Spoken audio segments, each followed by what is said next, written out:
Olá, o meu nome é Natália Guilardi Lopes, eu sou professora do Centro de Ciências Naturais e Humanas da Universidade Federal do ABC e na aula de hoje do curso Ciência Participativa na Mata Atlântica, Propostas Pedagógicas para a Alfabetização Científica, falaremos sobre alguns tópicos. O conceito de ciência, quem faz ciência, como fazemos ciência, ou seja, a lógica de construção do conhecimento científico, e, finalmente, sobre alguns princípios que regem a ciência. Então, vamos lá! Afinal, o que é ciência? Abordar a definição de ciência é muito importante aqui neste curso, porque a ciência é parte constituinte do conceito de ciência cidadã, do qual falaremos em outra aula. Entender ciência é importante para o pleno exercício da cidadania. Para participar ativamente de decisões que envolvem a ciência, é importante que as pessoas entendam que a ciência não é nem a resposta para todos os nossos problemas e nem é a causadora de todos eles. Isso engloba a compreensão de como funciona o processo científico e como a ciência influencia a tecnologia e a sociedade, e ao mesmo tempo é influenciada por elas. Bem, a palavra ciência vem do latim scientia, conhecimento, assim como o verbo scire, que quer dizer saber. Podemos dizer que a ciência é uma linguagem construída pelos homens e mulheres para explicar o nosso mundo. Há diversas maneiras pelas quais os seres humanos buscam explicar o mundo, e a ciência é, portanto, uma dessas maneiras. Alguns aspectos da ciência são importantes e diferenciam esta forma de vermos o mundo de outras formas. Por exemplo, o conhecimento científico é sistematizado. Essa sistematização do conhecimento nos permite descobrir padrões, e a partir desses padrões, podemos tentar compreender os processos que os geram. Uma vez que percebemos que esses padrões se repetem, ou no tempo ou no espaço, podemos organizar e sintetizar esse conhecimento por meio de modelos e princípios gerais, como as leis e as teorias. A ciência, assim como todas as linguagens, é, portanto, dinâmica. Cientistas de uma determinada época se apoiam em conhecimentos prévios, gerados por outros cientistas anteriores a eles ou a elas, e que permitem a continuidade das pesquisas. Assim se constrói o conhecimento científico, e nesse processo são realizadas novas descobertas, confirmadas algumas informações e descartadas outras. Nesse sentido, é importante ressaltarmos que o processo científico, como uma construção humana, é influenciado por contextos históricos, políticos, econômicos e sociais. Bem, agora que sabemos o que é ciência, vamos entender quem são os atores sociais envolvidos nesse processo. É muito comum que a figura imaginada de um cientista seja a de uma pessoa do sexo masculino, branco, usando jaleco, dentro de um laboratório manipulando vidrarias com líquidos coloridos e muitas vezes com cabelo bagunçado, o autêntico cientista maluco. Muitas vezes cientistas são retratados dessa forma até mesmo em alguns livros didáticos. Essas representações não ocorrem por acaso, mas sim porque a ciência, da mesma forma que a filosofia, as artes e a política, é uma construção predominantemente branca, masculina e eurocêntrica. Mas nós, como educadores, podemos modificar essa visão distorcida de cientistas usando exemplos nem sempre difundidos em aulas ou na mídia. Há inúmeros exemplos de mulheres cientistas ao longo da história, em diferentes áreas do conhecimento. Aqui neste slide estão retratadas algumas cientistas importantes em diferentes áreas do conhecimento ao longo do tempo. Maria Merian, uma entomóloga, que viveu entre 1647 e 1717, Marie Curie, que viveu entre 1867 e 1934 e era uma química e física, Berta Lutz, que viveu entre 1894 e 1976 e era uma herpetóloga, ou seja, uma pessoa que estuda répteis e anfíbios, e Katherine Johnson, que viveu entre 1918 e 2020 e era astrônoma.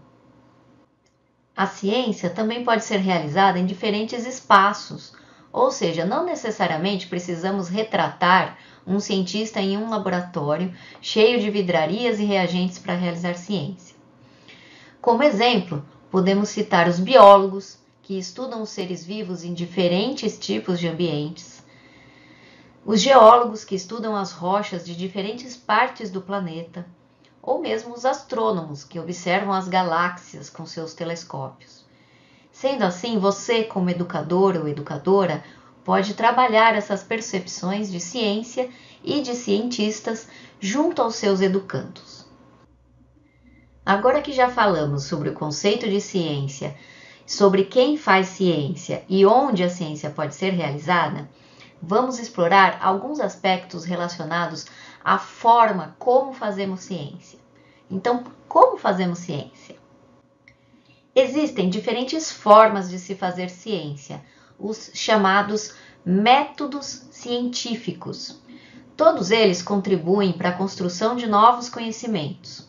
Nos estudos de biodiversidade, costuma-se utilizar o método hipotético-dedutivo, e é dele que falaremos aqui nesta aula. No método hipotético-dedutivo, o primeiro passo é observar um fenômeno específico sobre o qual se quer investigar. É uma observação ativa, ou seja, atenta sobre os diversos aspectos do fenômeno e em diversas circunstâncias. Só podemos realizar ciência a partir desses fenômenos que podem ser verificados, o que chamamos de fatos verificáveis. Aqui no curso você poderá encontrar nos materiais de apoio aos protocolos de Ciência Cidadã em Andamento no INMA alguns exemplos de pontos de partida para investigações, principalmente relacionados a aspectos ecológicos de organismos. Como exemplo, podemos citar a atividade de canto de anuros, os sapos, as rãs e pererecas, na área em que os estudantes moram, a sazonalidade de borboletas ou a associação de anuros às bromélias. A partir dessas observações detalhadas, podem ser elaboradas perguntas de investigação. A elaboração de perguntas é, portanto, o segundo passo do método hipotético-dedutivo. Para serem respondidas, é necessário que as perguntas sejam investigadas, o que pode ser realizado pelos estudantes com a mediação do professor ou da professora. Nas investigações que envolvem o estudo da biodiversidade, as perguntas geralmente estão relacionadas com a comparação de um determinado parâmetro observado entre os indivíduos, a comparação entre diferentes períodos no tempo ou a comparação entre diferentes áreas. Por exemplo, o canto das espécies de anuros são diferentes entre si? Neste caso, o parâmetro de comparação são os indivíduos de espécies diferentes. Outro exemplo, a abundância de borboletas varia ao longo do ano? Neste caso, o parâmetro de comparação são os diferentes períodos do ano. E por fim, um outro exemplo. Diferentes espécies de anuros são encontradas em bromélias de diferentes locais? Neste caso, o parâmetro de comparação são as diferentes áreas em que essas bromélias ocorrem. É muito importante, portanto, que sejam delimitados os limites da investigação, ou seja, compararemos indivíduos? Compararemos períodos de tempo? Se sim, quais serão os períodos de tempo? Serão meses, anos, estações do ano? Compararemos áreas? Se sim, quais serão as áreas comparadas? Qual a dimensão destas áreas? Serão centímetros quadrados? Metros quadrados? Áreas politicamente definidas como municípios ou países? Áreas ecologicamente definidas como os biomas? Nos livros da série Ciência Cidadã que você vai poder ler neste curso, são apresentadas algumas sugestões de perguntas que podem ser investigadas na sua escola. A questão escolhida também pode derivar do interesse dos próprios estudantes, da frequência com que o fenômeno específico é identificado por eles ou por elas nos locais que frequentam, entre outros critérios. A sua imaginação e a deles é o limite. O terceiro passo do processo de investigação científica é a elaboração de hipóteses, as quais são formuladas tendo como base as perguntas de pesquisa previamente elaboradas. As hipóteses são suposições que podem ser verificadas por meio de testes. Geralmente, as hipóteses são expressas por meio de afirmativas opostas, ou seja, quando uma é considerada correta, a outra é necessariamente incorreta. Nos exemplos deste slide, a primeira afirmativa, H0, supõe ausência de diferença. É a chamada hipótese nula. E a segunda, H1, supõe diferença. É a hipótese alternativa. Veja os exemplos. Os cantos de diferentes espécies de anuros não são diferentes entre si. Aqui, então, na hipótese nula, pressupomos ausência de diferença. Na hipótese alternativa, os cantos de diferentes espécies de anuros são diferentes entre si. Neste caso, pressupomos diferença. Segundo exemplo, hipótese nula. A abundância de borboletas não varia ao longo do ano. Hipótese alternativa. A abundância de borboletas varia ao longo do ano. Terceiro exemplo. As mesmas espécies de anuros são encontradas em bromélias de determinada área. Hipótese alternativa. Diferentes espécies de anuros são encontradas em bromélias de determinada área. Todas essas afirmativas podem ser verificadas por meio de testes, e esses testes poderão falsear ou corroborar cada uma delas. Para que seja possível testar as hipóteses de um estudo, executamos diferentes métodos de coleta e de análise de dados. O quarto passo do método hipotético dedutivo é, portanto, a definição deste método de coleta de dados. Um método de coleta de dados pressupõe a definição de como devemos registrar as observações, como vamos coletar, analisar e categorizar os dados para que possamos ter bases confiáveis para responder às questões de pesquisa definidas inicialmente. Se os dados coletados forem concordantes com a hipótese formulada, seja ela a hipótese nula ou a alternativa, dizemos que a hipótese foi corroborada. Se os dados não concordarem com a hipótese, dizemos que ela foi rejeitada ou falseada. É bem importante que entendamos que na ciência só podemos afirmar com certeza aquilo que é falso, pois consideramos a verdade como algo inatingível. Ou seja, nossos dados sempre são uma expressão parcial da verdade. Em cada livro da série de Ciência Cidadã, há instruções para o registro de observações que irão compor o conjunto de dados utilizado nas investigações científicas de cada projeto de ciência cidadã em andamento no INMA. Os estudantes podem, em conjunto com outros cientistas cidadãos ou cientistas cidadãs, realizar os registros nos projetos que contribuam para o levantamento de um grande número de dados para conseguirmos testar hipóteses e, com isso, expandir a nossa compreensão sobre diversos aspectos da biodiversidade na Mata Atlântica.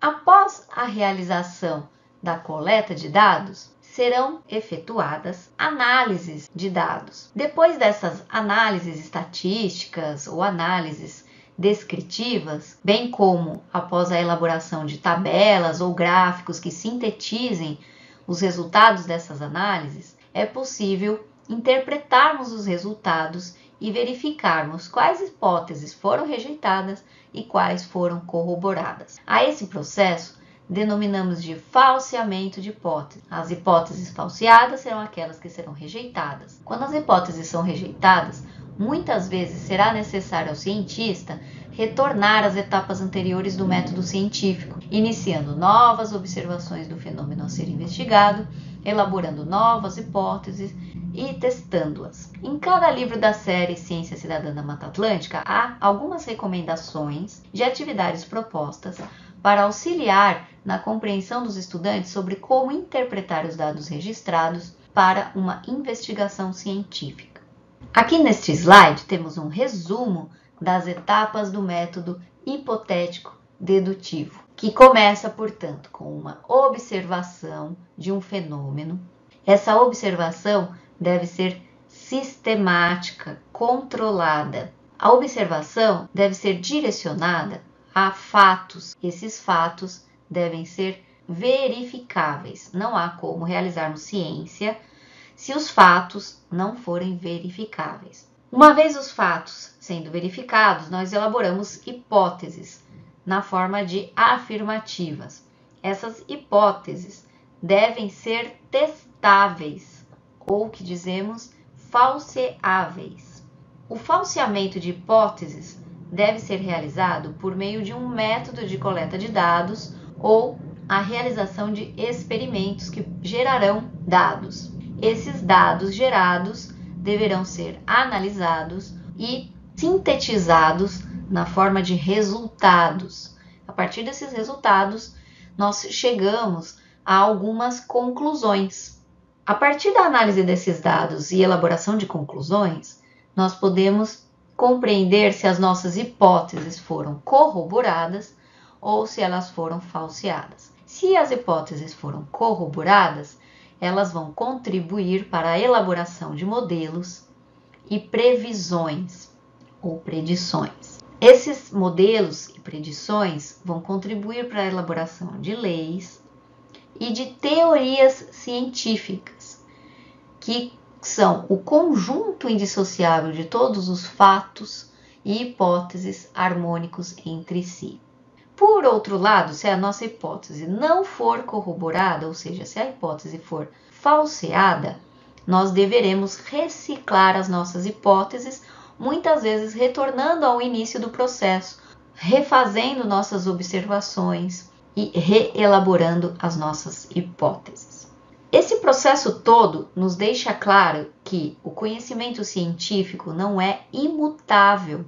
Ou seja, novas descobertas e novas tecnologias podem melhorar a nossa compreensão dos fenômenos naturais. E com isso, podem haver modificações em leis e teorias. Entretanto, como as leis e teorias são apoiadas em uma grande quantidade de evidências, é muito difícil que as leis e teorias sejam rejeitadas do que as hipóteses. As hipóteses, sim, frequentemente são rejeitadas. Como exemplo de algumas leis científicas, podemos citar a Lei Universal da Gravidade, de Isaac Newton, ou as leis de Newton, o conjunto das 3 leis que descreve o papel de forças sobre um corpo em repouso ou em movimento. Como exemplos de teorias científicas, nós podemos citar a teoria da evolução por seleção natural, proposta por Charles Darwin e Alfred Russel Wallace, e a teoria da relatividade geral, proposta por Albert Einstein. Essas teorias e leis estão aí conosco há muito tempo e, portanto, nós entendemos que dificilmente essas teorias e essas leis serão descartadas. A partir dessa compreensão, é muito importante, então, que abandonemos a ideia de que as teorias científicas são frágeis, conforme entendemos quando alguém diz que isso é apenas uma teoria. Muitas vezes as pessoas se confundem sobre a definição do conceito de teoria. Isso porque muitos dos nossos dicionários trazem um significado de teoria que corresponde ao senso comum ou à visão popular de que uma teoria seria equivalente a uma hipótese ou ainda a uma especulação ou algo duvidoso ou incerto. No entanto, na ciência, então, compreendemos que uma teoria, apesar de necessariamente falseável em virtude das ideias que a compõem, uma teoria não é algo duvidoso, descartável ou tampouco incorreto. Uma teoria é a melhor, mais honesta e talvez a única maneira racionalmente aceitável de se descrever o que se conhece do mundo natural até a data de sua validade. Uma teoria científica também não é uma crença, não se acredita em uma teoria.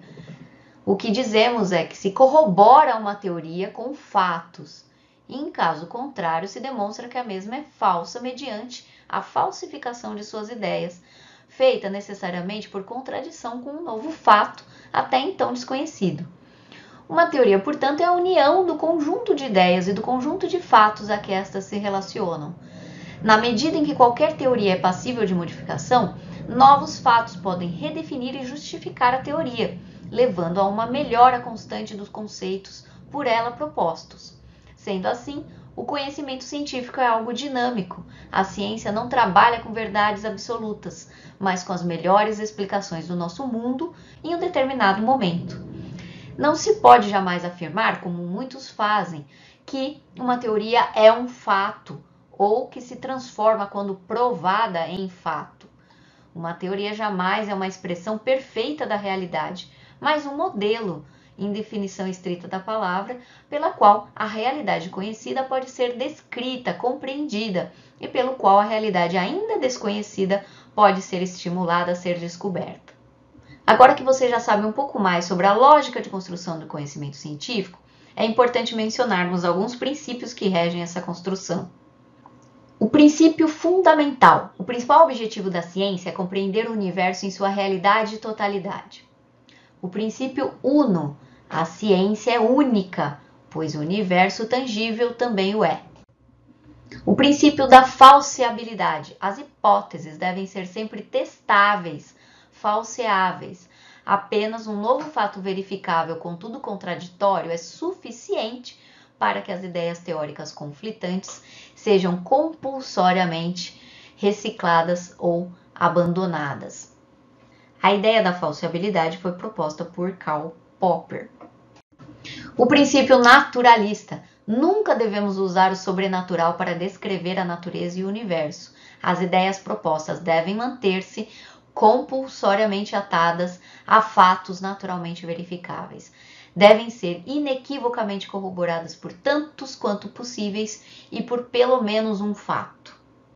O princípio da generalidade e simplicidade. As teorias científicas devem ser as mais simples e abrangentes possíveis. Trata-se da conhecida navalha de Ockham. Se em tudo mais forem idênticas as várias explicações de um fenômeno, a mais simples é a melhor. Igualmente, assume-se que, se em tudo mais forem igualmente complicadas as várias explicações para um conjunto de fenômenos em enfoque, a mais abrangente é a melhor. Espero que você tenha gostado desta aula. Aqui estão listadas algumas das referências que foram utilizadas como base para a construção da aula. E caso você tenha interesse em ler mais sobre o assunto, você pode consultar essas referências.